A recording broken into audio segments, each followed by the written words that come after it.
Buenos días a todos y antes de nada, en nombre de la Federación Española de Diabetes, muchísimas gracias a todas las personas que están conectadas y que nos van a seguir en los próximos minutos. También me gustaría dar las gracias, por supuesto, a Air Liquid, que nos ha apoyado para sacar adelante este webinar realmente interesante y que no habíamos tocado anteriormente y que hemos titulado Equidad en el tratamiento de las personas con diabetes, acceso a los sistemas de ASA cerrada en las diferentes comunidades autónomas. Sobre este tema, bueno, pues contamos hoy con una colaboradora, con una persona miembro de la Federación Española de Diabetes que ya ha estado con nosotros en varias ocasiones y que la damos de nuevo la bienvenida y agradecimiento por estar hoy con nosotros. Ella es Cristina Llorente, vicepresidenta de la Federación de Asociaciones de Diabéticos de Castilla-La Mancha, así que bienvenida una vez más, Cristina, y gracias por estar hoy con nosotros. Gracias. Bueno, es la Asociación de Diabetes de Castilla y León. De Castilla y León. Diabetes de Castilla y León. Perfecto, no, muy bien, gracias por la corrección. Y dicho esto, pues nada, vamos a hacer como siempre, ¿no? Una presentación muy interesante, incluso que ya nos comentarás, ¿no? En base a unos resultados reales de una encuesta que has lanzado previamente para poder preparar muy bien esta presentación.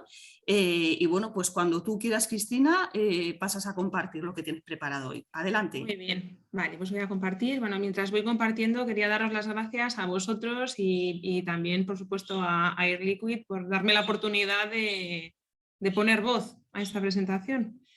Vale, decidme por favor si... Ahora mismo sí que estamos viéndolo, tendrías que poner... ¡Ay, perfecto! ¿De verdad? Cristina. Sí, vale, perfecto. Fantástico. Adelante. Muy bien.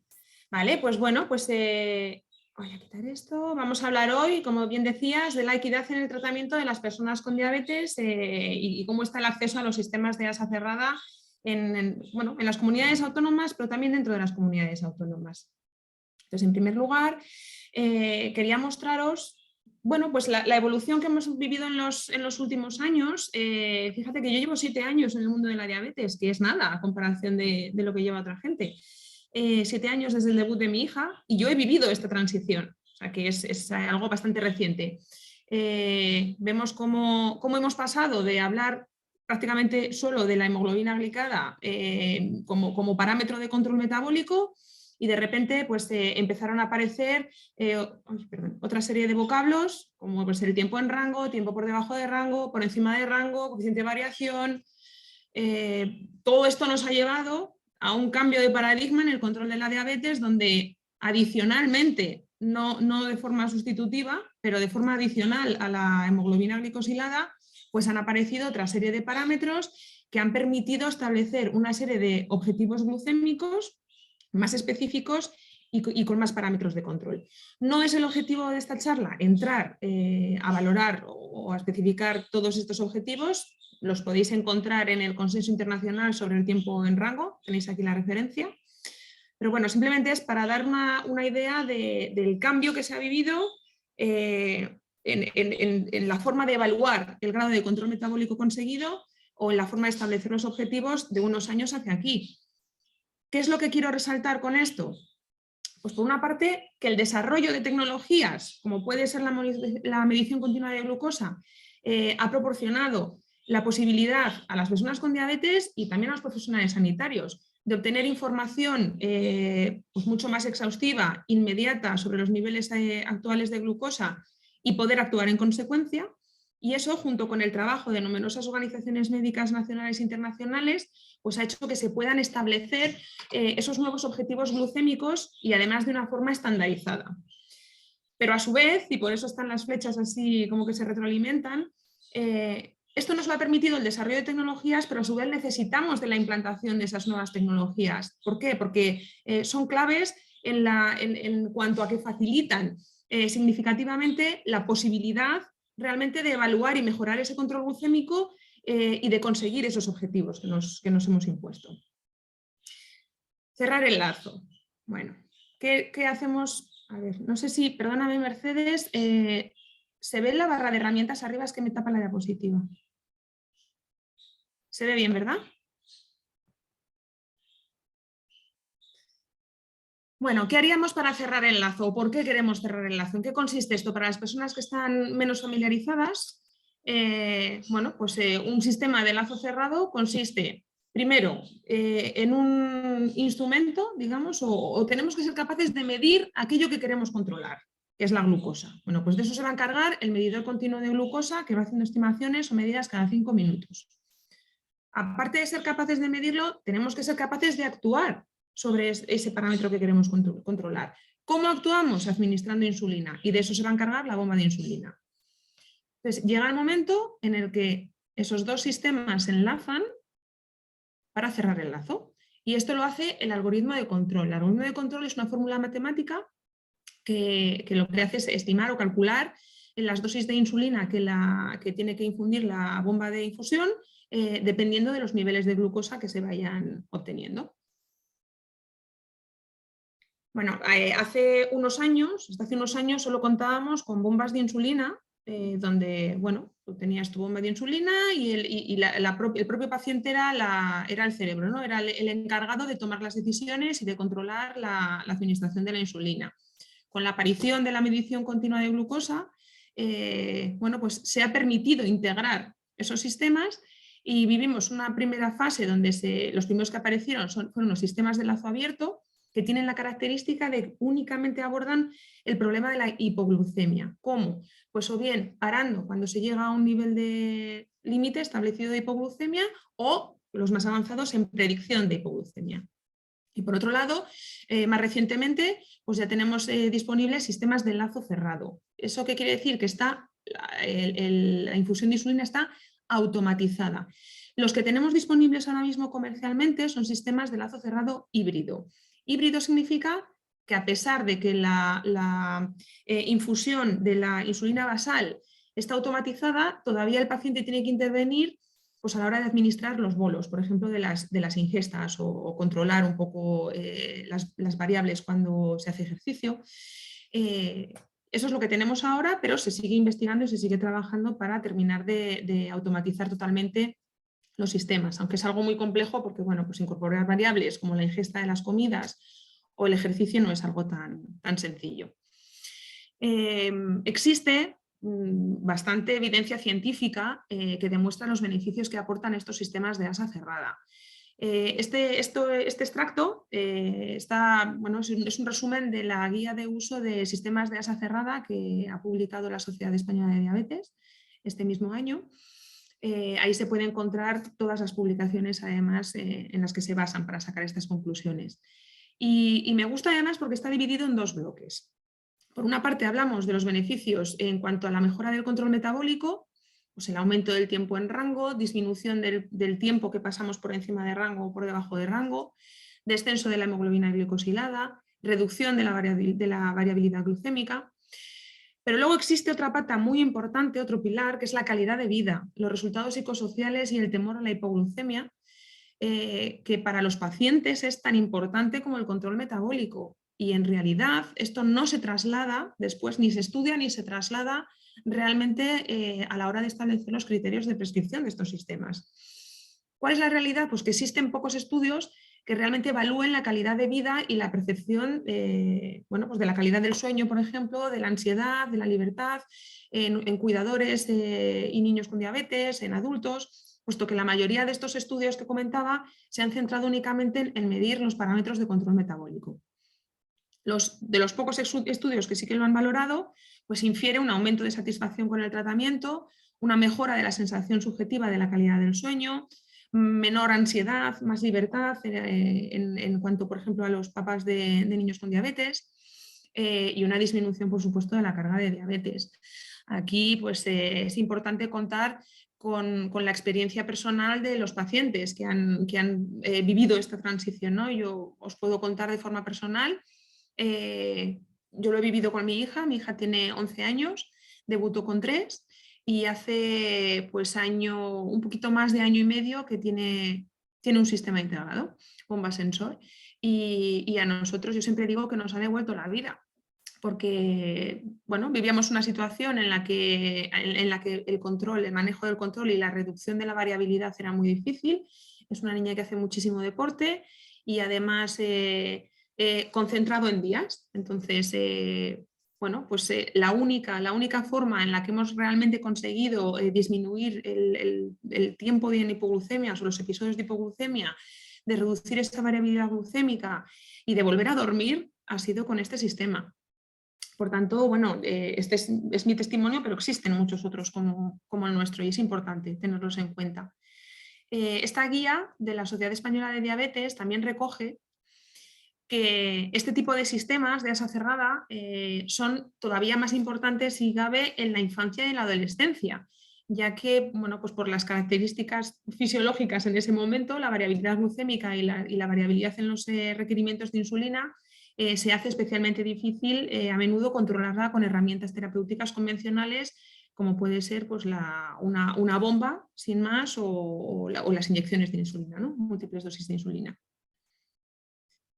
Ahora quería enseñaros, porque veáis un poco que no solamente es la opinión de los pacientes, que es importante, sino que las sociedades científicas, a través de diferentes estudios, pues hacen sus recomendaciones, sus posicionamientos, a la hora de recomendar o de indicar estos sistemas, ¿no? Entonces, en el caso de, por ejemplo, de la Sociedad Española de Diabetes, fijaos que dentro de las indicaciones clínicas, para el uso de este tipo de sistemas integrados. Hablan, por supuesto, de los beneficios obtenidos en el control metabólico, que ya lo hemos hablado hasta ahora, nivel de pues, hemoglobina glicosilada, tiempos en rango, porcentajes de tiempo en rango, hipoglucemias que pueden ser severas o inadvertidas. Y me gustaría mucho destacar que de nuevo se incluyen como puntos a tener en cuenta la calidad de vida que percibe el paciente, la sobrecarga mental que supone el cuidado de la diabetes día a día, la calidad de vida también a nivel laboral, por ejemplo. Son aspectos que pocas veces se tienen en cuenta, insisto, en la práctica clínica, pero que son igualmente importantes que el grado de control metabólico. Y luego de nuevo resaltar también que las indicaciones en la edad pediátrica, dice, serían superponibles, o sea, las mismas que en la edad adulta, pero incluso se deben aplicar con una mayor urgencia. ¿Por qué? Pues primero, por la variabilidad glucémica que hemos dicho que suelen presentar en esta edad, y segundo, porque bueno, va a repercutir también en las complicaciones a largo plazo, puesto que los niños cuanto más pronto debutan, se les presupone una evolución de la enfermedad más larga. Entonces es importante en este sentido hacer una indicación o una implementación en el momento idóneo. Eso va a reducir las complicaciones que se puedan presentar a futuro, con lo cual también está favoreciendo que el sistema sanitario sea más sostenible. Es decir, que estamos viendo que esto puede beneficiar a toda la cadena de valor. Esta otra diapositiva, por ejemplo, es de la Sociedad Internacional de Diabetes en la adolescencia y en pediatría. Aquí de nuevo vemos cómo dentro de los factores a tener en cuenta al establecer los objetivos incluyen el acceso a la tecnología, que contemplando por supuesto bombas y medidores continuos. Y luego he querido resaltar aquí este párrafo porque dice que a medida que la tecnología para la diabetes mejora, y especialmente destaca la medición continua y los sistemas de suministro de insulina de forma automatizada, pues la IPA se posiciona o recomienda que a medida que esta tecnología va mejorando, realmente sea extensible y accesible, en este caso para niños, adolescentes y jóvenes adultos, porque es su área de trabajo, en todo el mundo. ¿Por qué? Porque eso va a permitir a los pacientes alcanzar mejores controles glucémicos, pero a su vez disminuir la carga que supone el cuidado de la diabetes y mejorar la calidad de vida. Insisto en que esto es también muy importante y que muchas veces no se tiene en cuenta. Y muchos de nosotros hemos oído a veces en consulta cuando hemos planteado la utilización de este tipo de dispositivos, cuando la respuesta era que el grado, bueno, pues que el control metabólico de la enfermedad era bueno a través de las inyecciones, no había una indicación terapéutica y por tanto solo era calidad de vida, ¿no? Ese solo era calidad de vida, bueno, para quien lo sufre es mucho. En esta otra diapositiva os enseño la última actualización de los estándares de cuidado de la diabetes de la Asociación Americana de Diabetes, donde, bueno, pues en sus recomendaciones para este tipo de sistemas integrados, habla de adultos y jóvenes con diabetes, pues para prevenir o reducir los episodios de hipoglucemia, pero también para mejorar el control glucémico. Y mejorar el control glucémico incluye todo ese tipo de consideraciones que hemos visto antes. El control glucémico incluye el tiempo en rango, incluye las hipoglucemias, incluye la variabilidad glucémica, incluye muchas cosas. No solamente es la hemoglobina glicosilada. Por otro lado, habla de estos sistemas y dice que, bueno, pues que el uso de estos sistemas va a depender o tendría que depender de la preferencia del paciente y también depende de la selección de pacientes que sean capaces de utilizar estos sistemas de una forma segura y efectiva. Es decir, que no nos estamos restringiendo a si tienes una glicosilada por encima de tal o si tienes un número X de episodios de hipoglucemia severa, sino que de todas las sociedades, de todos los documentos que podemos revisar, lo que vemos es que la recomendación es que debería de ser extensible a todo el mundo, a toda la población con diabetes tipo 1. Bueno, en cuanto al acceso a la terapia combinada, como estamos en España, este es el mapa que me gustaría enseñaros. Un mapa homogéneo, donde todas las comunidades autónomas funcionan igual, pero la realidad es muy distinta. La realidad es muy distinta. He intentado poner, bueno, los colores no representan diferentes, en concreto, diferentes formas de actuar o que algunas sean iguales, otras distintas. La realidad simplemente es una forma de expresar que el mapa es muy heterogéneo entre comunidades autónomas, pero incluso dentro de las propias comunidades autónomas. Yo os puedo hablar, por ejemplo, de la que mejor conozco, que es la mía, que es Castilla y León, que está constituida por 9 provincias y donde vemos una variabilidad impresionante entre provincias. Existe una inequidad muy grande en el acceso, incluso dentro de la misma comunidad autónoma. Tenemos provincias donde hay 250 bombas implantadas y provincias donde hay 2. Eso no puede ser. Por tanto, si queremos homogeneizar el mapa entre comunidades, también tenemos que trabajar primero en homogeneizar la situación dentro de las propias comunidades autónomas. ¿Qué estamos viendo también? Porque existe una introducción muy lenta y desigual de nuevas tecnologías. En este caso hablamos de estos sistemas integrados. ¿Qué nos encontramos? Bueno, en teoría todos estos expedientes y contratos deberían de ser públicos y podéis consultar la mayoría en la plataforma de contratación del Estado, del sector público. A veces está ahí centralizado y a veces os llevará a la plataforma de contratación de cada comunidad autónoma. Pero en principio la mayoría de los expedientes pueden consultarse ahí. ¿Qué es lo que vemos? Pues que hay comunidades en las que tenemos expedientes centralizados, como en este caso sí podemos hablar de Extremadura, Cataluña, Comunidad Valenciana, Murcia o se está trabajando, por ejemplo, ahora en Castilla y León. Y en otras comunidades autónomas nos encontramos expedientes hospitalarios. Ya va a depender incluso de cada hospital. Hay expedientes que incorporan o que contemplan los sistemas integrados y hay expedientes que no. Entonces el médico tiene o el clínico tiene que recurrir al expediente de bombas para ver los criterios de las bombas, al expediente de sensores para ver la recogida de sensores, y esto hace más difícil todavía, por supuesto, que el clínico pues, contemple la prescripción de estos sistemas como una unidad. Por poneros un ejemplo solamente, esto es de un artículo que ha aparecido en la revista Diabetes de la Sociedad Española de Médicos de Atención Primaria, de la Sociedad Semergen, y data de 2016. El informe SWIFT o el reporte SWIFT, que es global, si nos centramos en Europa, vemos que la implantación media en Europa de la utilización de bombas de insulina es de un 15%. Y en España rondaba en el 2016 apenas un 4%. En ese momento nos encontrábamos en el penúltimo puesto en el uso de bombas en Europa, en nuestro continente. Luego muy por debajo de la media.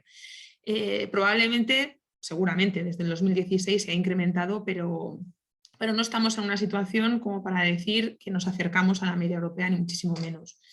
Ejemplos de esa heterogeneidad que nos encontramos en este año, pues hay comunidades como por ejemplo Murcia, Valencia o Navarra, donde se habla de un 4 o 6% de implantación, es decir, de pacientes con diabetes tipo 1 que llevan o que portan una bomba infusora de insulina, hasta por ejemplo Extremadura, que es la comunidad que mejor índice presentaba, que en aquel momento era del 11%, seguido por ejemplo de Cataluña con un 9-10. Luego podéis ver, con esto lo que pretendo es eso, es mostrar la diferencia que hay, la heterogeneidad entre comunidades.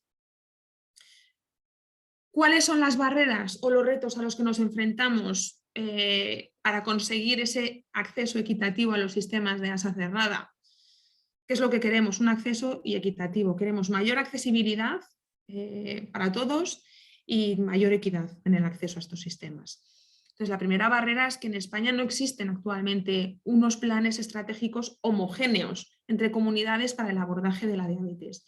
En algunos casos existen, en otros no, o son muy obsoletos. A veces incluyen o abordan el tema de la medición continua o de las bombas, a veces no. Bueno, es muy heterogéneo. Luego, la verdad es que es cierto que tenemos recursos limitados, pero además los recursos que tenemos en muchos casos están muy poco formados. Necesitamos más formación para pacientes y para profesionales sanitarios. Y en este caso, fijaos que he añadido el asterisco a sanitarios, lo he querido remarcar. ¿Por qué? Porque es el primer paso. Antes de que este sistema llegue al paciente, tiene que haber sido indicado o prescrito por el profesional sanitario. Si el profesional sanitario no lo conoce, no está formado, o, bueno, pues no es muy pro tecnología, pues obviamente no va a llegar a nosotros.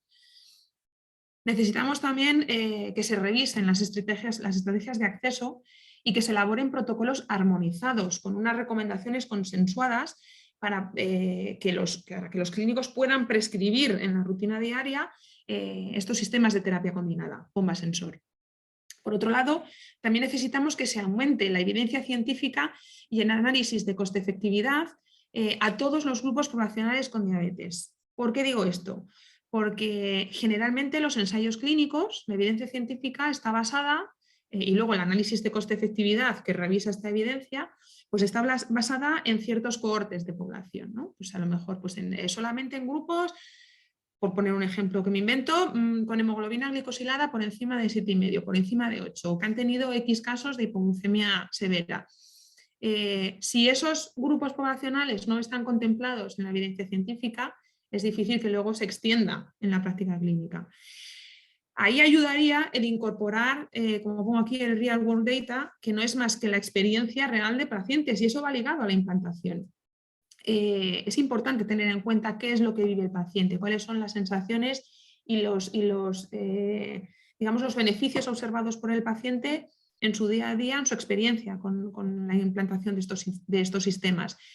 Debería de pesar tanto o más incluso que la evidencia científica, los ensayos clínicos o el análisis de coste-efectividad. Y el día que eso ocurra, entonces estaremos hablando realmente de un sistema que está centrado en el paciente. Y por otro lado, pues también habría que conseguir una homogeneización en los procedimientos de compra entre las comunidades autónomas. El hecho de centralizar procedimientos puede reducir inequidades dentro de cada comunidad autónoma y entre comunidades autónomas. También sería necesario que los modelos de compra fueran más abiertos, es decir, que incluyeran todos los sistemas, que no estuvieran adjudicados, por ejemplo, a una única empresa o a un único sistema. También sería pues ideal, ¿no? que tuvieran mayor agilidad estos procedimientos y que se establecieran alternativas de compra pública. Estas alternativas se ha visto que han funcionado bien cuando hemos pasado esta pandemia de COVID. Lo que estamos viendo nosotros en los procedimientos, en los expedientes de tecnologías aplicadas a la diabetes, es que la tecnología está avanzando más rápido, a pasos mucho más rápidos que lo que avanzan muchas veces los trámites administrativos. Y luego, por otro lado, mayor flexibilidad a la hora de incorporar innovaciones o renovaciones tecnológicas. En este caso, yo, por poneros otro ejemplo que puedo comentar de primera mano, es, nosotros en mi familia tenemos para mi hija un sistema de ASA abierta que tiene la posibilidad, de una forma muy sencilla, con una actualización de software, de convertirse en un sistema de lazo cerrado. Sin embargo, ese expediente lleva abierto en el hospital pues, prácticamente un año y seguimos esperando para poder tener esta renovación, cuando sería algo totalmente sencillo y útil si estos procedimientos de compra fueran pues más ágiles y más flexibles.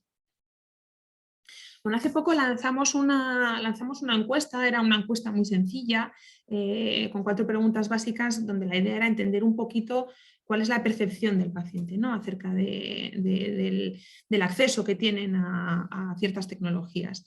Y bueno, nos hubiera gustado poder filtrar por comunidades, pero como podéis ver aquí, el grado de participación no ha sido homogéneo, tampoco. Entonces, bueno, pues lo que voy a hacer es sacar unas pinceladas únicamente, ¿vale? de esta encuesta.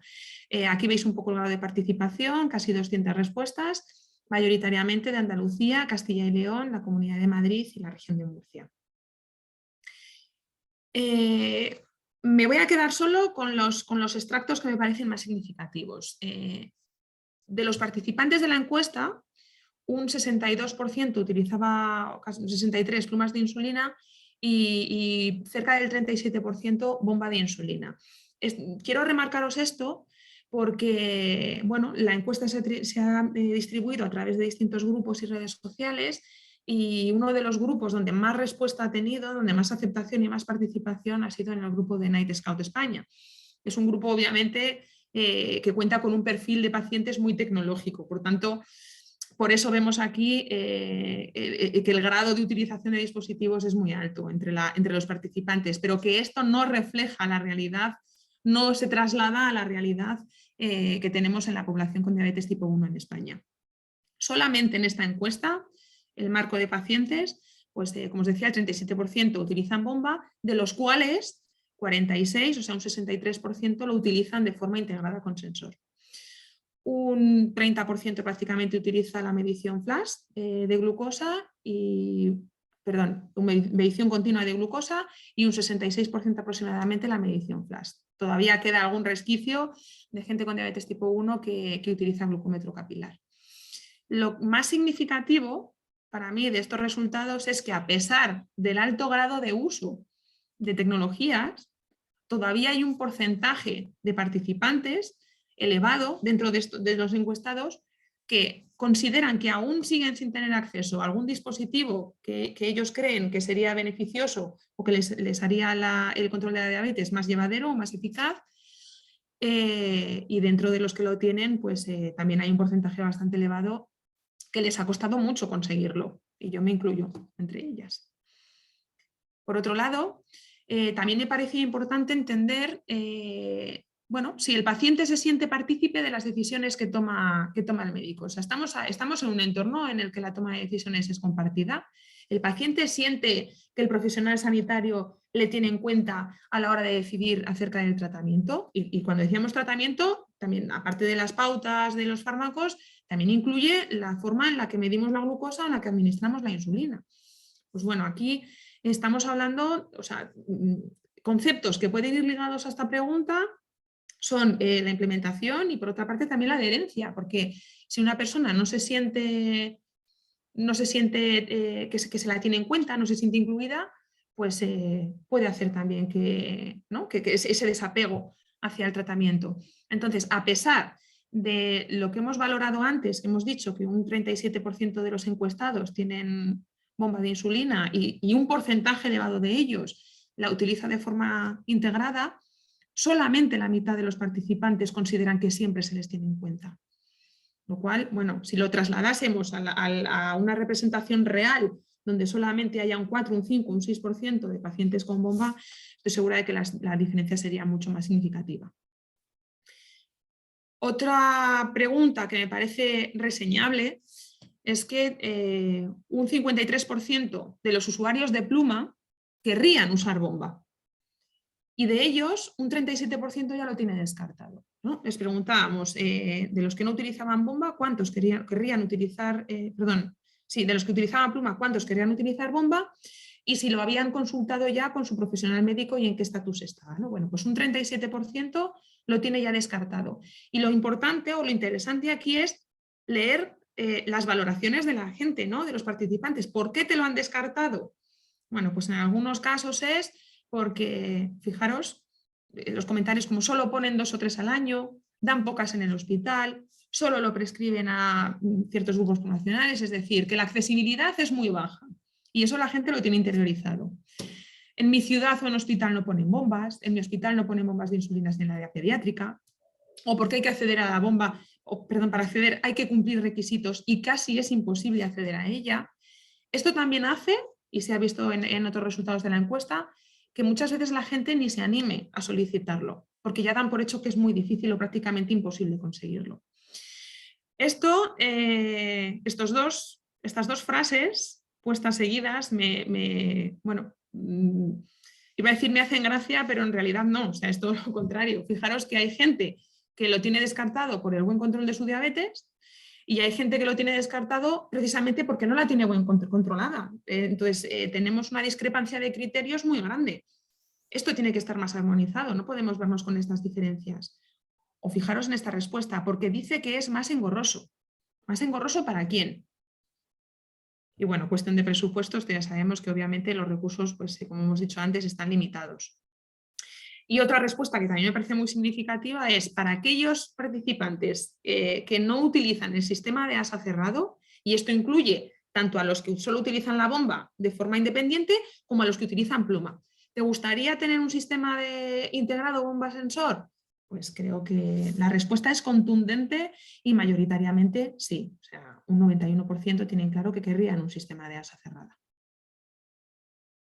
Bueno, por último ya, pues nada, además coincidiendo con que este año se cumple el primer centenario del descubrimiento de la insulina y que pues ha habido un montón de iniciativas y de programas donde hemos tenido ocasión de ver y de aprender mucho acerca de la evolución que se ha vivido en los sistemas, pues así de forma un poco humorística, que nadie se lo tome mal, he querido mostrar la evolución que se ha vivido, ¿no?, en los sistemas, representando un poco, pues, al igual que en la evolución humana, también hemos vivido una evolución en la tecnología, que ya no es una evolución, sino que ha sido una revolución. Entonces, esos sistemas están ahí, los tenemos encima de la mesa, ahora tenemos que trabajar todos conjuntamente para ver cómo podemos hacer o qué podemos hacer para hacerlos más accesibles a los pacientes. Y bueno, pues con esto termino mi exposición. Gracias a todos y no sé si hay alguna pregunta, voy a dejar de compartir. Muy bien, pues muchísimas gracias, Cristina. Yo creo que ha sido muy interesante, lo has puesto de relieve de una manera muy didáctica y sí, la verdad es que ha suscitado preguntas y te voy a lanzar la primera que nos han trasladado. Una persona nos comenta que si crees que en la actualidad con los sistemas de ASA cerrada disponibles tiene sentido usar una bomba de insulina sin asociarla a un sistema de monitorización continua de glucosa. A ver, si tiene sentido o no tiene sentido. ¿Beneficios tiene la bomba frente a las múltiples dosis de insulina? Pues está demostrado que sí. Es decir, la palabra no es, creo que la frase no es si tiene sentido o no tiene sentido, sino ¿por qué? Porque ya existe evidencia que demuestra que ya de por sí el uso de la infusión subcutánea continua de insulina, por el hecho de ser una forma de administrar insulina fisiológicamente más parecida a cómo lo hace el cuerpo, ya reduce la variabilidad, presenta mejoras en el control glucémico. Luego, el uso de la bomba de insulina ya tiene sentido de por sí. Ahora, teniendo la posibilidad de poder utilizarlo de forma integrada, ¿no tendría más sentido utilizarlo de forma integrada? Pues obviamente la respuesta es sí.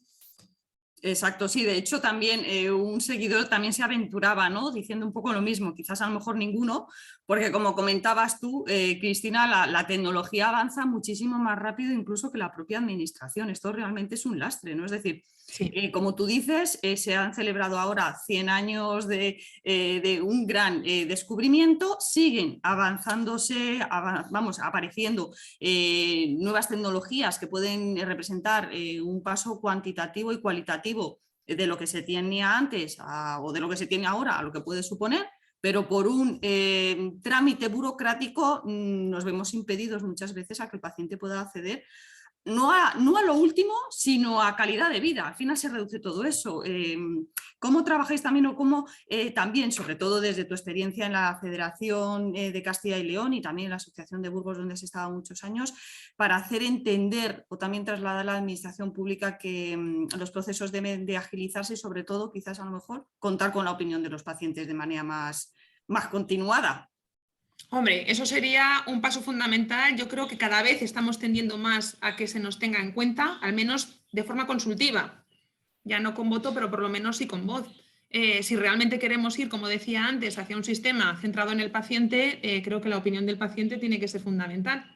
Y como también explicaba antes en la exposición, debería de incorporarse mucho más la experiencia real del paciente en el día a día a la hora de tener en cuenta la prescripción o la implementación de estos sistemas. De hecho, la siguiente pregunta viene en relación también un poco a ahondar sobre eso. ¿Crees que las asociaciones de pacientes tienen un papel clave? Ya has contestado que sí. Sí, Y de sí, sí, antes, sí, sí. si os llaman, por ejemplo, cuando hay esos concursos en la Consejería de Sanidad, ya como de continuo, es decir, ya lo tienen interiorizado, que independientemente de si luego al final, bueno, se tiene o no en cuenta, sí que os escuchan. Es decir, cada vez que hay un contrato, una contratación, si os llaman, de por sí no tenéis que ir vosotros tal. Pues de forma general te puedo decir que de nuevo hay muchísima heterogeneidad en la respuesta. Ya hablándote de Castilla y León, donde tenemos 9 concursos distintos, no uno, 9, porque bueno, pues a partir de un acuerdo marco para ciertos dispositivos, luego cada provincia saca su contrato derivado.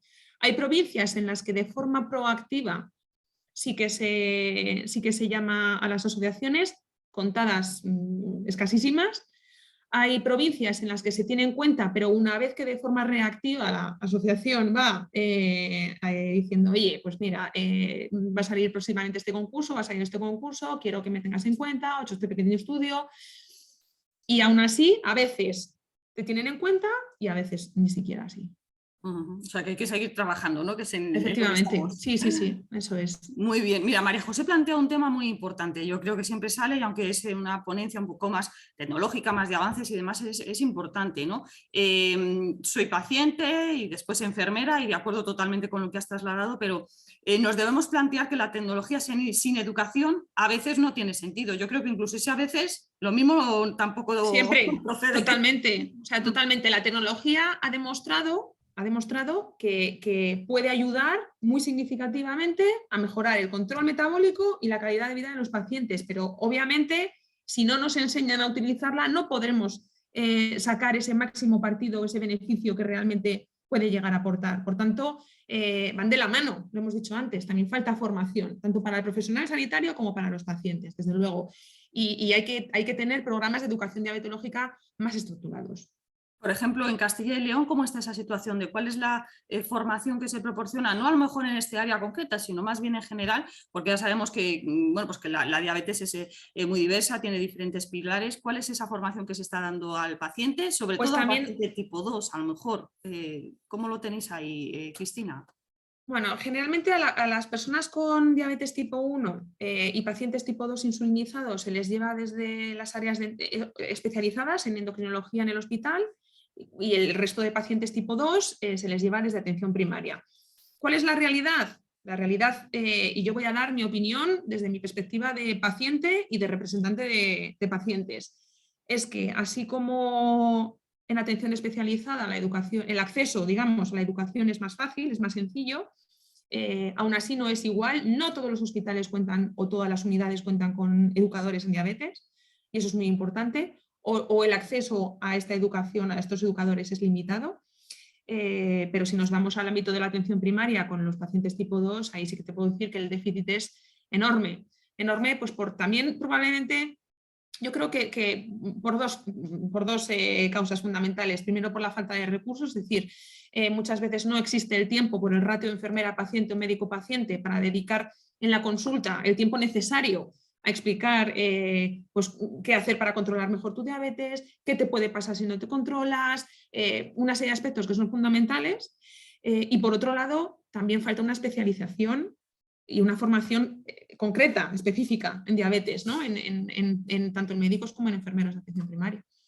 Por ejemplo, Cristina, también has dicho que hay un déficit que a lo mejor ya era algo estructural, pero ahora coyuntural por el tema del COVID-19. También se ha visto, por ejemplo, eso todavía más afectado lo que sería esa atención al paciente. Sí, A ver, totalmente. en general, Totalmente. ¿cómo os ha afectado ahí? Sobre todo, más descontrol en tipo 1, tipo 2. ¿Qué es lo que has visto tú que ha sido un mayor caos, entre A ver, lo comillas? que nosotros hemos percibido es que quizás también porque el número de población con diabetes es mayor, es la atención a la persona con diabetes tipo 2 en el centro de salud, pues que aparece ahora mucho más descompensada ¿no? Hemos visto cómo el acceso a las consultas presenciales o incluso a cualquier tipo de consultas se ha visto reducido muchísimo en pandemia y está costando volver a la normalidad. Es que todavía no hemos vuelto a la normalidad.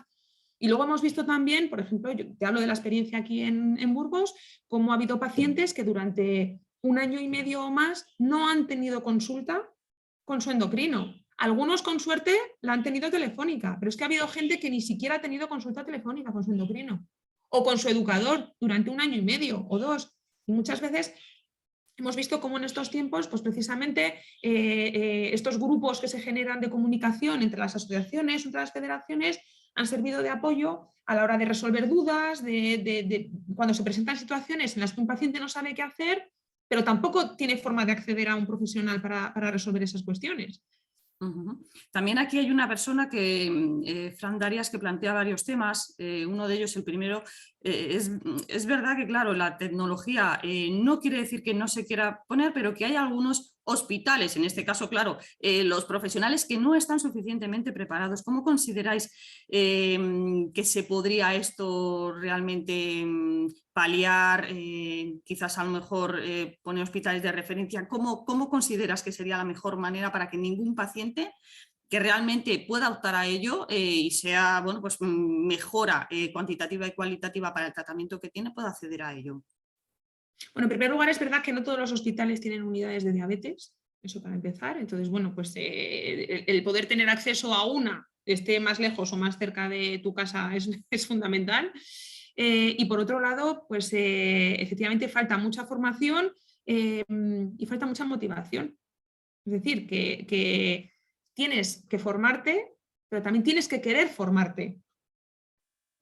Y bueno, pues hay casos de todo, es decir, que habrá momentos en los que o nos encontramos con profesionales en los que, bueno, desconocen el sistema, falta información y eso hace que sean más reticentes a la hora de prescribirlo, pero también hay profesionales que, bueno, pues o por falta de tiempo o por falta de motivación, no lo sé, me voy a poner en el caso de todos, pero también son incluso reacios a llevar a cabo esa actualización, ¿no?, en tecnologías según van saliendo.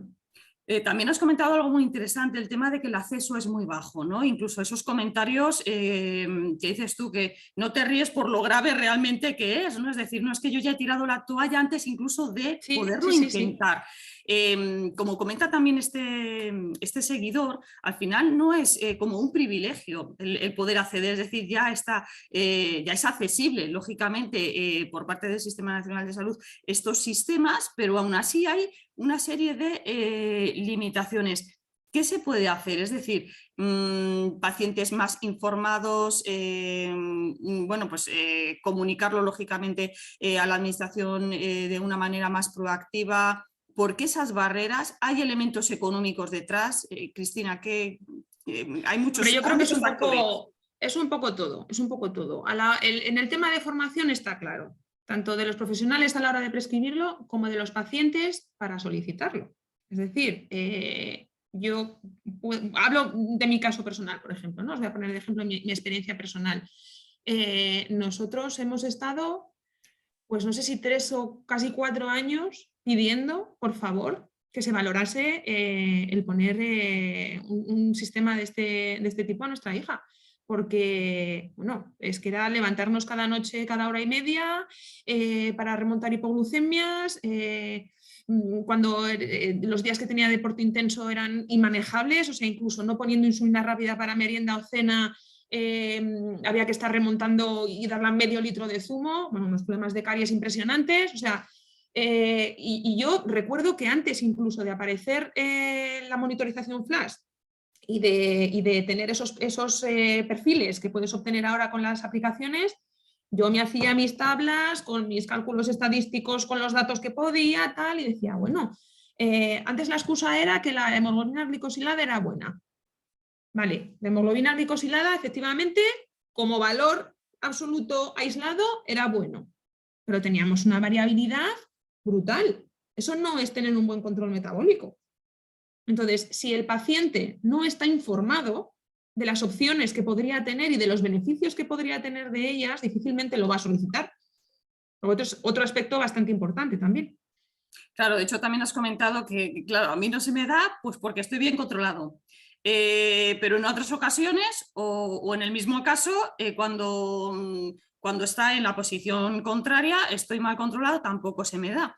Incluso hemos llegado bueno, pues a conocer en varias asociaciones que nos lo han trasladado, que la gente se descontrolaba a posta para poder acceder a una determinación, lo cual es algo aberrante. Sí que hay unos criterios, como muy bien has comentado, Cristina, unos parámetros, unos criterios, pero luego a la hora de aplicarlos queda un poco en manos quizás a lo mejor de los profesionales, del acceso que tengan, de la formación también, que es limitado, es decir, no vamos a cargar contra los profesionales, no ese es el objetivo, pero porque ellos también tienen un trabajo, bueno, pues esa formación tampoco se la da por parte de la administración pública. Entonces, ¿qué se está haciendo también por parte de sobre todo de la federación? Se va a realizar, bueno, desde la nacional se está trabajando, pero también nos gustaría conocer la situación del trabajo que hacéis ahí en la Comunidad de Castilla y León, un posicionamiento, reuniones con la consejería, ¿qué es lo más avanzado que Sí, tenéis? nosotros a nivel, por ejemplo, Federación de Castilla y León, ya hemos tenido alguna reunión efectivamente con la consejería para trasladarles pues, los beneficios que nosotros vemos que pueden ofrecer estos sistemas, el por qué creemos que es necesario o puede ser beneficioso implementarlos, la realidad que estamos viviendo con números, es decir, hay tantas personas con diabetes y solamente estas tienen acceso, ¿no? Esto tiene que ser mucho más extensible. Como decía antes, por ejemplo, es muy curioso que en todos los documentos o posicionamientos se habla tanto del control metabólico como de la calidad de vida. Luego la calidad de vida se la olvidan cuando vamos al ámbito clínico. Eso es una cosa. Otra incoherencia que me encuentro, por ejemplo, vemos como varias sociedades científicas o sociedades médicas insisten o al menos remarcan en que el aplicar o el indicar estos sistemas en la edad pediátrica es todavía más importante que en la edad adulta, o prioritario al menos, ¿no? ¿Por qué? Pues porque cuantos más años tienes de evolución, obviamente más riesgo luego de tener complicaciones. Y sin embargo, sale la indicación de los medidores continuos de glucosa y sale para mayores de 18 años. Entonces, no va en línea con realmente la posición de las sociedades médicas y científicas, ¿no? Lo que luego se traslada a los expedientes. Entonces, todo eso, un papel que jugamos aquí las asociaciones y las federaciones es trasladar todo esto que estamos observando y que estamos sintiendo a la administración. Sí, de hecho, lo que tú muy bien comentas, ¿no? Al final no se cuenta con la opinión de los pacientes y que este problema o esta incongruencia podrían, lógicamente, haberla, bueno, pues no haberla cometido de cierta manera. También has comentado, bueno, que sí que es verdad que hay colectivos concretos, a lo mejor a los que les puede beneficiar más, no porque les pueden mejorar más la calidad de vida, sino porque a largo plazo, lógicamente, no es lo mismo tener, bueno, vivir durante 70, 80 años con una diabetes porque has debutado cuando eras pequeño que cuando has debutado, por ejemplo, a los 40 años. Pero por tu experiencia, lógicamente al final los niños son nativos en todo, es decir, lo embeben todo. Es mucho más fácil cuando a un niño quizás a lo mejor le pongas esa tecnología desde más pequeño, quizás que a un adulto, ¿no? En esa formación. ¿Notáis esa diferencia también o cuesta más también los adultos a lo mejor ese conocimiento, esa formación, aparte de que es complicado acceder a esa educación en nuevas tecnologías? Hombre, en realidad piensa que yo creo que nos encontramos en un caso similar, porque en el caso de pacientes adultos son ellos y en el caso de pacientes pediátricos son los padres, con lo cual a la hora de formarse un adulto es prácticamente igual, es el acceso que tienes. Y quería volver atrás un poco al comentario que has hecho antes de que no debería ser un privilegio, efectivamente no debería ser un privilegio, pero la realidad es que los que hemos tenido acceso a estos sistemas nos consideramos y nos consideran unos privilegiados, porque somos pocos. Y eso es cierto, y no debería de ser así. Pero es lo que estamos viviendo, es la realidad.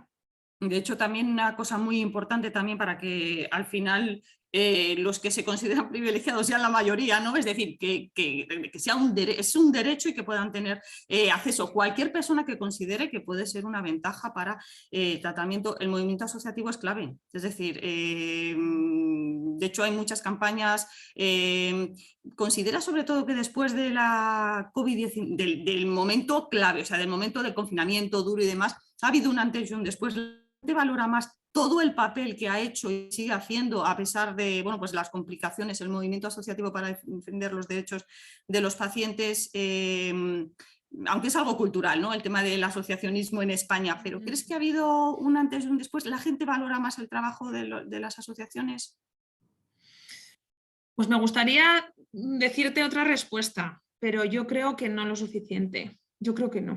Yo creo que no. Lo hemos comentado en alguna otra charla recientemente. Creo que vivimos en una época donde trasladar el valor del asociacionismo es complicado, porque la gente va a lo inmediato, a lo tangible, a lo que ve en el día a día. Y muchas veces hay gente que va a una asociación buscando un servicio concreto, una consulta concreta, pero no ve el valor que hay, que para mí es fundamental, que no es que el que tengas una consulta al podólogo o no es que tengas una consulta con el dentista, sino que a la hora de luchar por tus intereses y por tus derechos, no es lo mismo ir con el respaldo de 50 socios que de 5.000. Y eso la gente lo tiene que tener en cuenta. Y si se consiguen las cosas es porque tiene que haber un respaldo y un peso fuerte detrás. Ahí es donde reside el verdadero valor de las asociaciones, o uno de los principales.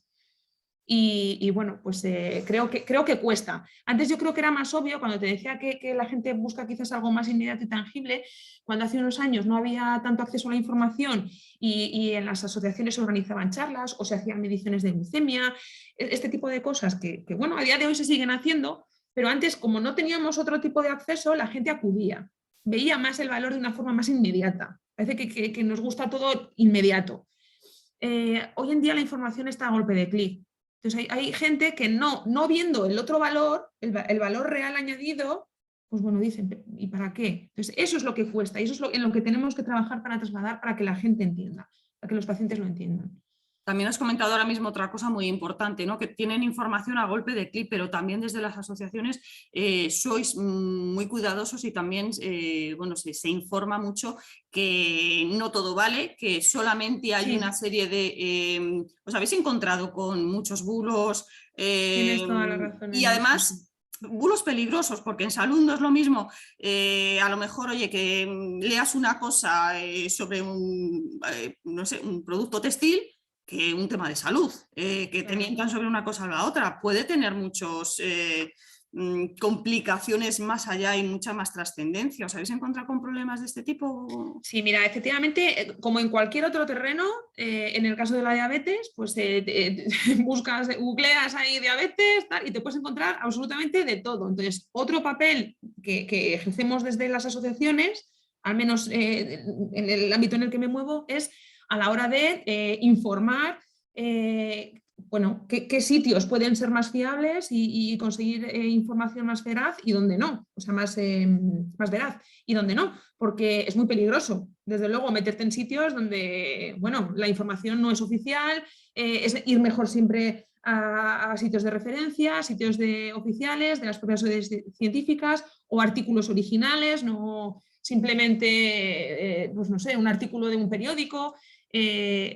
Fíjate, ya no con el tema de la diabetes, bueno, sí, también. Donde más hemos visto esto ha sido yo te voy a hablar de la experiencia en la Asociación de Diabetes de Burgos. Nosotros tenemos una serie de grupos de WhatsApp para dudas que requieren a lo mejor consulta en el momento, ¿no? Y bueno, pues existen unas normas de uso para esos grupos de WhatsApp. Y una de las fundamentales es nunca compartir información que no venga de fuentes oficiales o de páginas validadas. Cuando comenzó el tema de la COVID y bueno, había tanta desinformación y tanto bombardeo de cosas, era todo tan desconocido, o sea, llegó a ser tal la desinformación y los mensajes erróneos y contradictorios que se enviaban que tuvimos que cerrar durante un tiempo los grupos de WhatsApp porque era una auténtica locura. O sea, la gente recibe información, te bombardean y bueno, pues es que a veces si no filtras, pues obviamente te puede venir información de todo tipo de lados. Sí, aparte que falta todavía un poco de opinión crítica, ¿no? De análisis en profundidad. No te da tiempo a consumir algo y ya te está llegando otro bombardeo.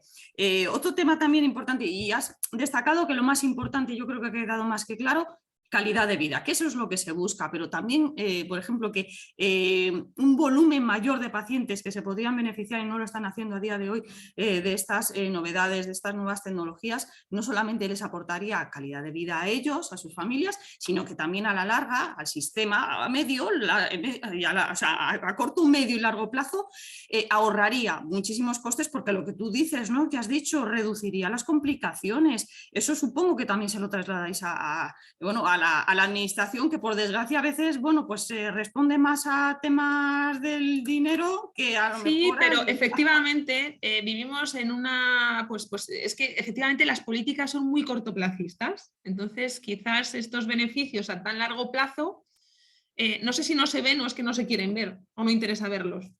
Es todo mucho más cortoplacista, como os decía, pero sí, efectivamente, el hecho de reducir complicaciones a futuro pues reduciría mucho el gasto sanitario derivado de estas complicaciones secundarias a la diabetes. Perfecto. Bueno, aquí sin más, aquí bueno, hay un mensaje para ti dirigido de María José. Dice que del Hospital General Universitario CR, no sé si Ciudad Real, Ciudad Rodrigo, Ciudad Real, no quiero aventurarme, seguro que te conoce y demás. También sí que es verdad que lo has mencionado, ¿no? Pero el ámbito de enfermería es clave y bueno, pues quizás a lo mejor también están saturados, pero desde las asociaciones siempre se hace un reconocimiento también a la labor que hacen formativo, incluso como lo ha comentado también María José, es algo que incluso sacan de su propio tiempo personal, ¿no? Vosotros a lo mejor, cuando claro, debutó tu hija, supongo que también fue así, ¿no? Esa experiencia de apoyo. Bueno, mira, cuando debutó mi hija no existía educadora pediátrica en diabetes, entonces los propios endocrinos sacaban tiempo de sus guardias, la pediatra, vaya, que no es endocrino, la que en Burgos por lo menos son pediatras, de sus propias guardias de tal para sacarte, para darte clase un día, hoy 1 hora, mañana 2. O sea, yo soy consciente y con esto no pretendo culpar a los profesionales, sino a la forma en la que está establecido el sistema. Si faltan recursos, pues habrá que dotar de más recursos o reorganizarlos de alguna forma. Pero sí, efectivamente, la mayoría hacen lo que pueden, con lo que tienen. Efectivamente, con ese ahorro que se puede... Y perdóname que te interrumpa, Mercedes, es importante decir que parece que siempre decimos que parece que los endocrinos no quisieran prescribirlo. También nos hemos encontrado, y esto quisiera decirlo y recalcarlo, con endocrinos que queriendo prescribirlo se ven limitados a hacerlo. No pueden hacerlo. Por temas de... porque están capados los números que se pueden implantar, porque tal. Y entonces, viendo ese beneficio, viendo el queriendo hacerlo porque saben que ese paciente se puede beneficiar y hacerlo, eso tiene que generar una impotencia también en ellos muy grande. Sí, de hecho, bueno, lo has comentado tú y muchas de las referencias que has trasladado son de sociedades científicas, también trabajáis con ellas de la mano, es decir, al final vais codo con codo de cara a pedir a la administración pública, porque al final es un beneficio para todo, para su labor asistencial y para el paciente.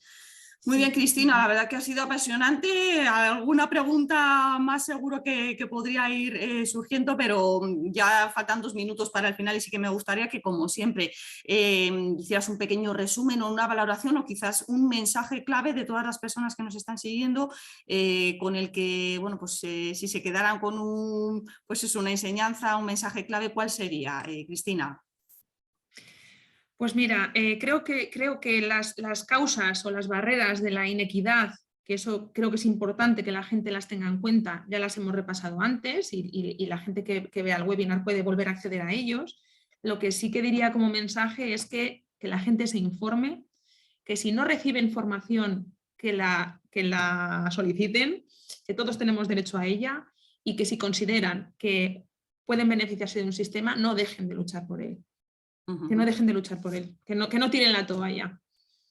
Perfecto. Y cuando has dicho que se informen, supongo que te referías a asociaciones de pacientes también. Puede ser pedirlo a sus propios educadores a través de las asociaciones y las federaciones de pacientes y a través de sociedades validadas para ello. también de sociedades médicas o científicas, sí. Perfecto, Cristina, pues muchísimas gracias. También felicitarte en nombre de la mayoría de los seguidores, que así lo estarás viendo Muchas en el chat. gracias. Gracias a vosotros. María José nos confirma que es del Hospital de Ciudad Real, Sea supongo real. que ya la pondrás cara, exactamente. Y sin más, darte las gracias, ha sido un verdadero placer y bueno, pues despedir también a todos los seguidores. Gracias por esa interacción y también los agradecimientos a Arliquid. Y sin más, muchísimas gracias y buenos días a todos. Gracias. Un saludo.